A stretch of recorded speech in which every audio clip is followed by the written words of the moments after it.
difeensiidha jechuun kunilleen salphi difeensiidha. Akkan goota laala kunoo. To la. Kanaan buloo goota san boodaan la buloo la. One. Two. Three. Four. One. La. Dura kana qaba harka kan. Egaa kun akka buloo godhe booda kun dhufee qabaa jechuudha. Egaa san booda kun qabee booda maal goota? Laal harka kanaan dhoowwita harka kanaan laa morma keessa laa dirgim. Egaa dhoowwitee booda uleen teessee harka jirti ganaa yoobchaa gidaan akka dhoowwitee gad darbitaa jechuudha. Miilammoo kana dura dabarsita kana laa akkatti laa akkana buloo. Sigalee jeetiin abdii qaba ammallee karaa salphi difeensi ulee mataa gubbaa akkana sidhaan kana hojjechuu yaanaa jechuudha. To siree laa buloo kiyyaatti gootu.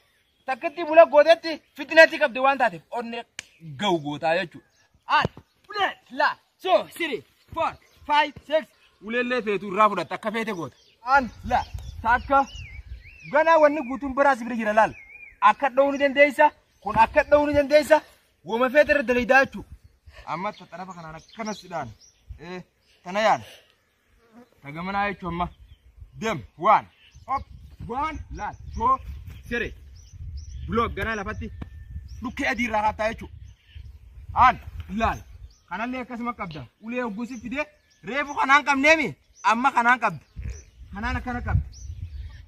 One two three la sigala jeetiin abdii qaba akkana laa miila kana jala akkas siyaxaa barbaadu sana kamiif irraa buloo goota.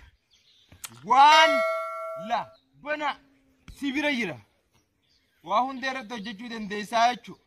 One la bana sibira jira waa hundee irratti hojjechuu dandeessaa.